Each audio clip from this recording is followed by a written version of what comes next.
Okay, let's unpack this. It's kind of surprising, isn't it? How many of us grab a supplement thinking, yeah, this is good for me, but the science might be saying something else entirely. Exactly. We're talking about those everyday supplements, the ones you see everywhere. Yeah, promising stronger bones, better immunity, all that stuff. So today, we're really going to dig into the research, uncover some, well, potentially surprising downsides. Right. Our mission here is to cut through the marketing noise a bit, look at the actual health studies, the meta-analyses, and see what they really say about these common supplements. It's fascinating how ingrained this idea is, though. Mm. Supplementation. It feels intuitive, right? If a little bit of something is good. Then more must be better. Yeah, that's the logic trap. Take calcium, for example. We all get told how vital it is for bones, especially as we get older. Oh, totally. It's like basic knowledge. You hear about bone loss all the time, particularly for older adults, postmenopausal women.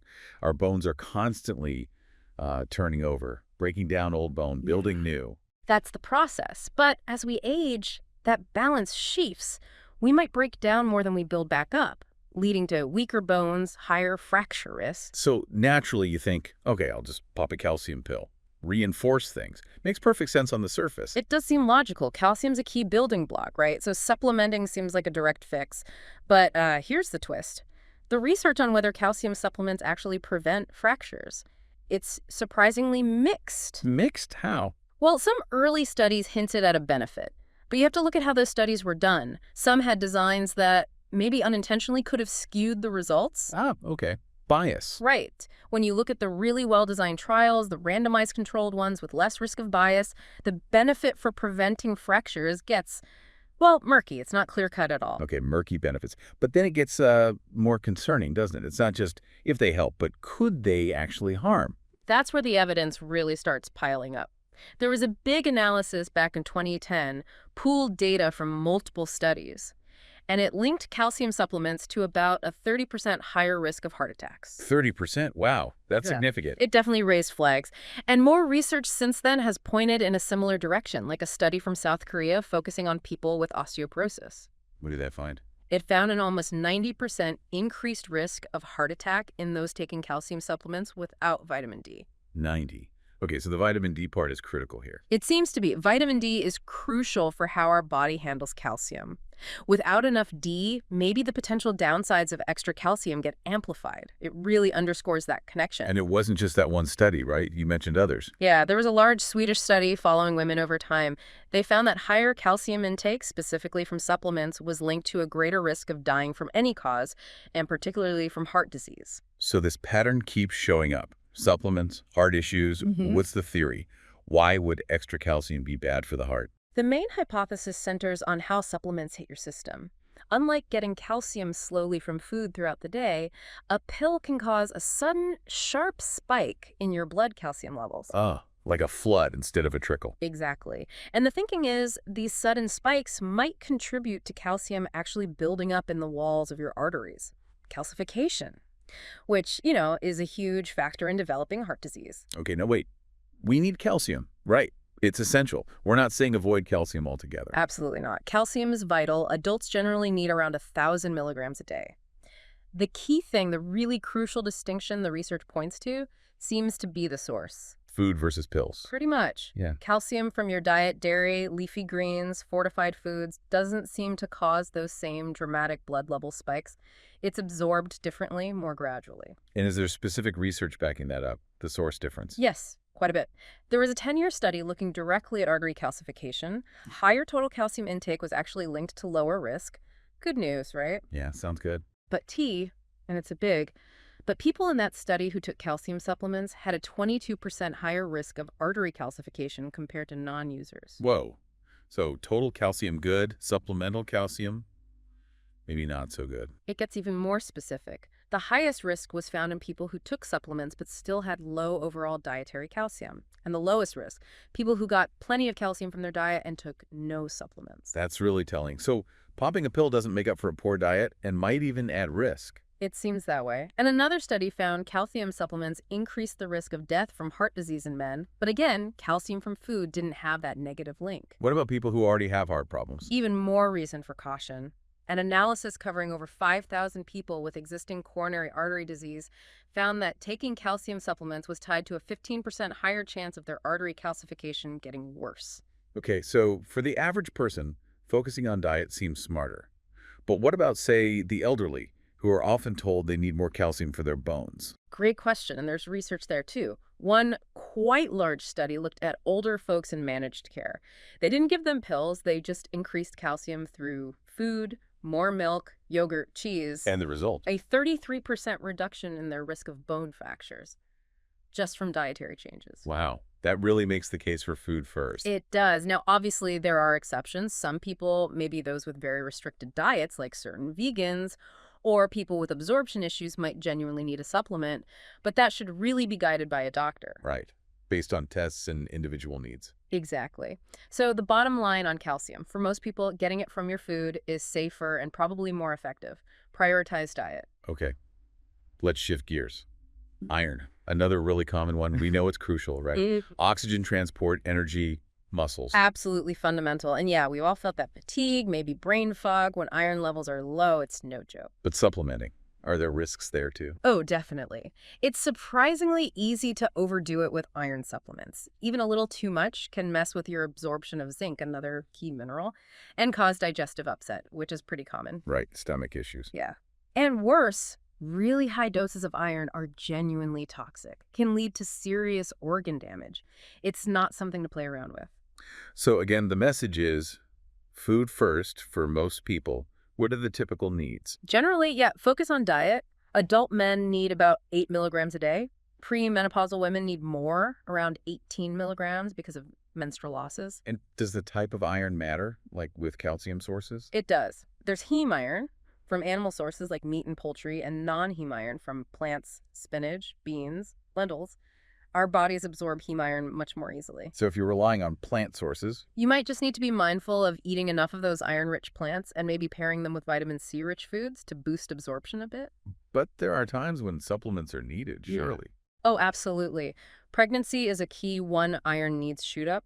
Also, people with very heavy periods or certain digestive conditions like celiac disease or Crohn's that hinder nutrient absorption. And in those cases. It's crucial to work with a doctor, get your levels checked, figure out the right dose, monitor things. Iron supplementation really needs medical supervision. Don't just self-prescribe high doses. Got it. Oh. Yeah. Okay, Oh. next up, vitamin E. Super popular antioxidant. You hear about it for like anti-aging, preventing cancer, heart disease. Right, found in oils, nuts, seeds, leafy greens. And yeah, loads of people take supplements thinking they're getting those protective benefits. I sense a butt coming. Yeah. But the evidence strongly suggests that starting vitamin E supplements is generally not a good idea for most folks. Why not? Well, first off, actual vitamin E deficiency is incredibly rare, at least in developed nations. It usually only happens if someone has a specific condition affecting fat absorption. Most of us get plenty from a reasonably balanced diet. So we're likely not deficient anyway. Exactly. And then there's a concern that taking high doses might actually blunt some of the positive effects of exercise. And exercise is, fundamental for good health. Interfere with exercise benefits. That's counterintuitive. It is. But the biggest red flag comes from those large-scale reviews. Remember that Cochrane analysis we mentioned with calcium? It looked at antioxidant supplements broadly. Yes. What did it find for vitamin E? It analyzed data from almost 300,000 people across 78 trials, found zero evidence that antioxidant supplements, including vitamin E, reduce your overall risk of dying. Zero benefit from mortality. But it gets worse. Yeah. Their analysis actually hinted that vitamin E supplementation might, in some situations, increase mortality. Increase the opposite of what people take it for. Precisely. Now, there's a bit of a debate because vitamin E isn't just one thing. There are different forms to tocopherols and tocotrienols. Some argue the tocotrienols might be more beneficial. Right, I've heard that. That maybe the bad results were just from the tocopherol form. That's the hypothesis. But here's the problem.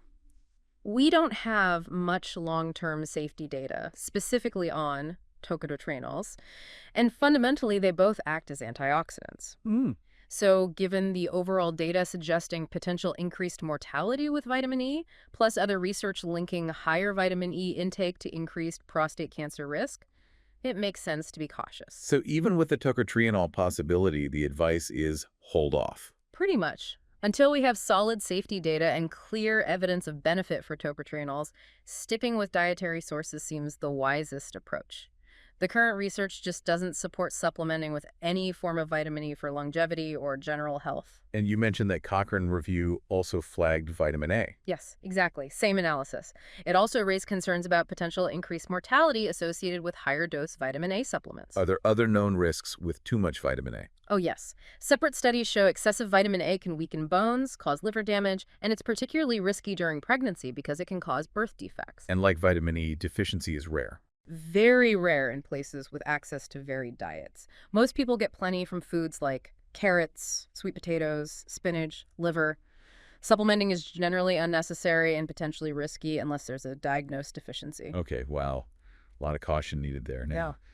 Let's talk about resveratrol. This one had huge hype for a while. The anti-aging miracle from red wine, right? Oh, absolutely. It was everywhere. The excitement started with this enzyme, SRT1. It's involved in important stuff, cell stress response, inflammation, fixing DNA. The idea was, hey, if we can boost SRT1. We can slow down aging. Yeah, I remember that. Exactly. And some early lab studies looked incredibly promising. One famous one claimed Resveratrol extended the lifespan of yeast by like 70%. 70%? No wonder it took off. Right. That lit the fuse. Huge enthusiasm. Tons of research followed. Don't tell me. But yeah, that initial amazing yeast result. Turned out it was likely due to a lab artifact, basically an error in how the experiment was run or interpreted. Oh, man. A lab error started all that. It seems so. Now, research didn't just stop there, obviously. People kept looking. But the follow-up results have been, well, pretty underwhelming. Underwhelming how? Take the interventions testing program. It's a really rigorous setup, testing compounds in mice for longevity. They tested resveratrol. They even confirmed the mice were absorbing it properly. No significant effect on lifespan. Didn't move the needle. Okay, so the longevity promise kind of fizzled out. What about other benefits, like for diabetes? I think I heard that too. Yeah, that was another claim helping with type 2 diabetes, blood sugar control. But again, when you look at systematic reviews, like another Cochrane analysis on this specific topic, Let me guess. their conclusion was that the current evidence just doesn't support using resveratrol for managing type 2 diabetes. Okay, so where does the science stand now? How does resveratrol work, if not activating SIRT1 in that miracle way? Well, more recent work using fancier tools like CRISPR gene editing has revisited that SIRT1 question. And it looks like resveratrol doesn't directly boost SIRT1 like they first thought. So what does it do? It seems to actually stress the cells in a different way by interfering with DNA copying when cells divide, which is generally not seen as a good thing. It's more of a damaging effect. That sounds bad. But what about combining it with exercise? Wasn't there an idea that the combined stress could be good? Ah, yes, the synergy hypothesis. Exercise creates beneficial stress, signaling cells to get stronger. The thought was, maybe resveratrol adds to that signal. Makes some sense, I guess. Did they test it? They did. There was a study with men doing high-intensity interval training. Half got resveratrol, half got a placebo. And the resveratrol group did better. Nope. The resveratrol group actually saw less improvement in some key markers compared to the placebo group. Things like blood pressure, cholesterol levels, even oxygen efficiency. Resveratrol seemed to blunt the positive effects of the exercise. Wow. So it might actually hinder your workout benefits. That's what this study suggested. Add to that some clinical evidence suggesting resveratrol can lower testosterone levels. Yeah.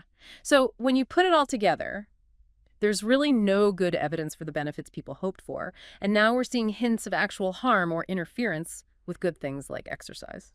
So taking resveratrol supplements, probably not a great strategy based on current science. That seems to be the clear takeaway right now.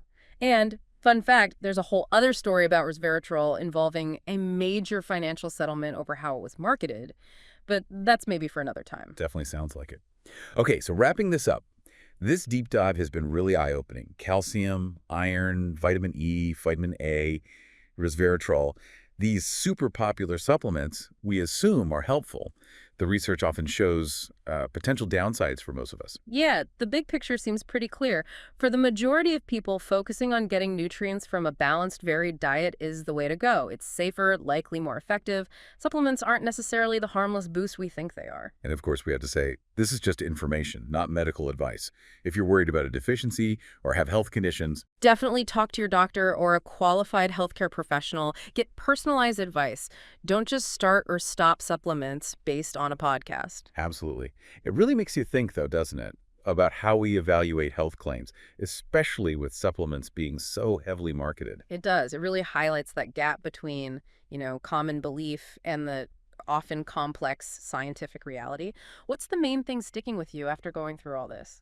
For me, it's just how often that intuitive logic, this nutrient is good, so a supplement must be good, just doesn't hold up. And sometimes it might even backfire. It really pushes you to be more critical, to ask, okay, but what does the research actually show? Maybe that's the challenge for you listening. Next time you hear a big health claim about a supplement, dig a little deeper. Be skeptical of those quick fixes.